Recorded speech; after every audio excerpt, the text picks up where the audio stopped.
Hello, Dr. Jared here, joining you again for another episode of Pediatric Dentistry from A to T. And today I just wanted to speak a little bit about why pediatric dental seminars, why dental education matters to me, because a lot of people think of speaking and being a KOL, and they think about doing it for the money. And really, if you look at it, there's not much money. You'll make more as a dentist at your office than going about the country and speaking to various groups. My journey to pediatric dental seminars really started when I was in residency, and it starts with the why. And when I went to residency at UNLV, we learned a lot about MTA and calcium silicates, and at the time we were using ProRoot MTA, and we were finding that Dr. Lemon, an endodontist, was using new techniques with these bioceramics that were allowing us to avoid root canal therapy in kids. And I got a handful of cases under my belt. And as dentists, as we all know, when we're trying something new, we always are a little skeptical. Something latest and great comes out, and oftentimes it's a disappointment, and you don't want to be the early adopters. But this was something that I really bought into, and I took on every case that I could. And I started seeing these kids come back at the end of my residency program with their recalls, and seeing the work and the power of these techniques and materials. And I just thought, this should be the standard of care. This is where we need to go as pediatric dentists. This is an awesome thing to help our patients out, help us be more successful clinicians. And vital pulp therapy is probably my number one topic to speak on, to be honest with you.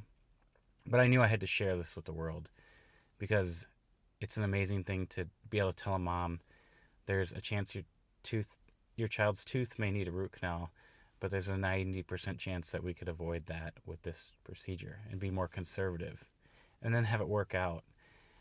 And it's not the way a lot of dentists practice. I was at giving a lecture in California, and one of the attendees said, well, that's all great, but I enjoy doing the root canal. And that's really not in the best interest of our patients or these young kids. It's about conserving the pulp. And so in residency, as at the tail end of it, I thought, well, I need to share this with the world. So how do I get out there and help educate other dentists that may not know about these techniques?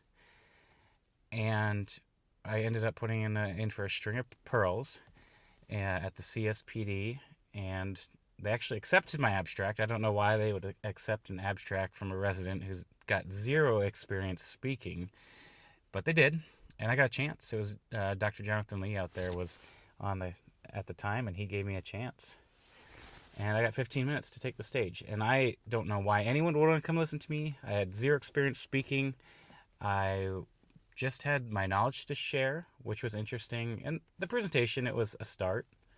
I've gotten better at speaking. I'm still working on it. There's a lot of things that I still have to learn about going about telling stories and cutting down on filler words and not speaking so fast because I just get so excited sometimes. And after that, at that CSPD in Dana Point, I decided how to carry this on. And it's really a noisy world out there with the KOLs.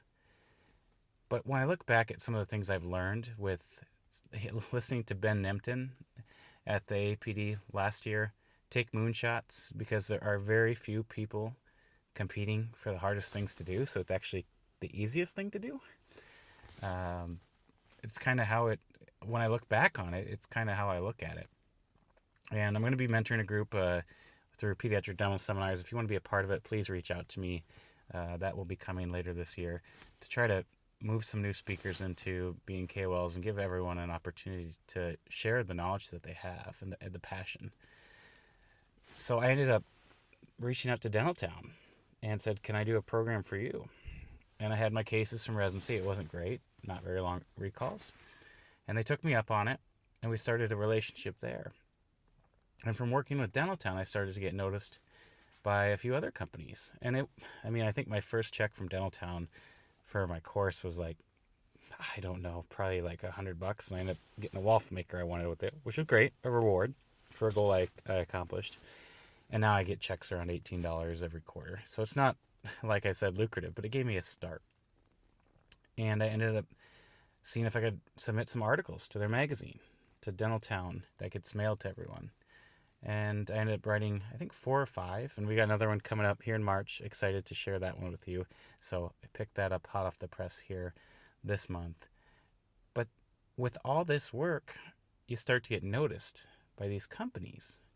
And companies want dentists to speak for them so they can help market their product, but also share knowledge.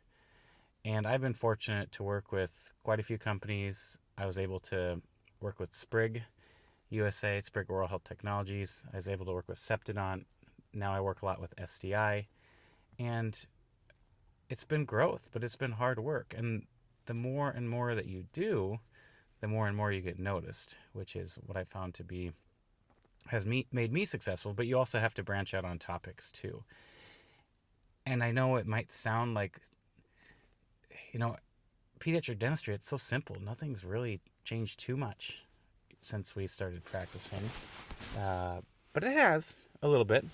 And you can't discredit the knowledge that you have if you want to pursue this, if you want to become a KOL.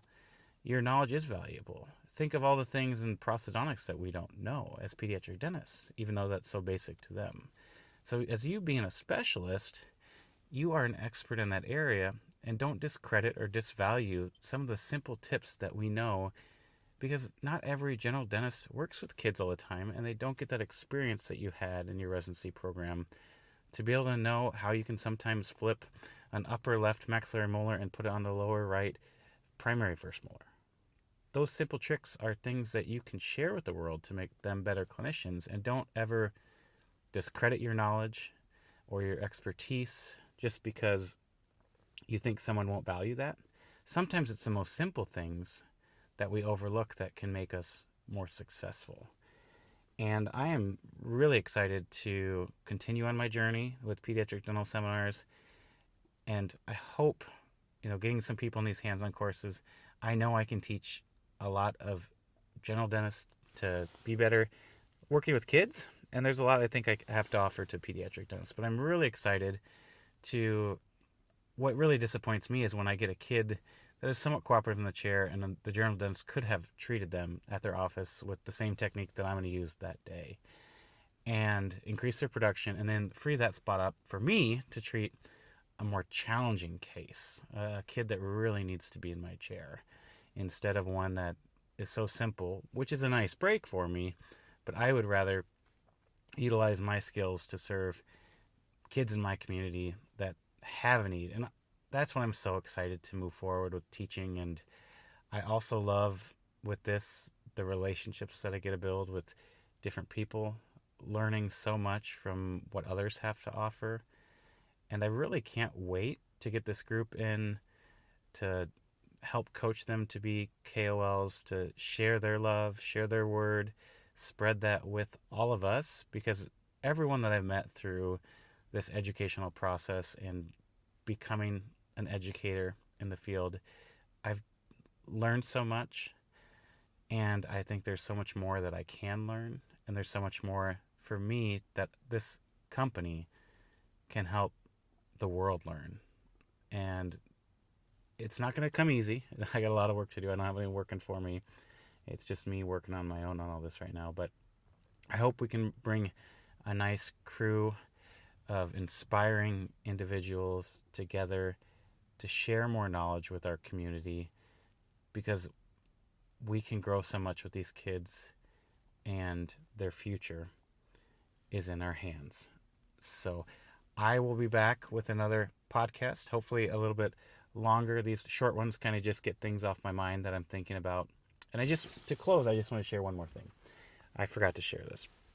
We went to ADA Success Speaker. I speak to dental students. We went to a coaching session with the ADA. And Catherine Jasnek came, and she's coached us before, and we did it virtually, and now we're doing it in person. And she had us get up in front of everyone and give a speech, a part of the presentation we're going to be given, and she gave us criticism. And this is in front of 20 other big names, speakers that intimidate me just meeting them, just so blessed to have met them. But what I realized is story that our minds make. I listened to Mindset on the way in, or Mind Shift, and that was a story I created in my head. What if I changed that one word from criticism to feedback? She's going to give you feedback, not criticism. I created the criticism story in my head.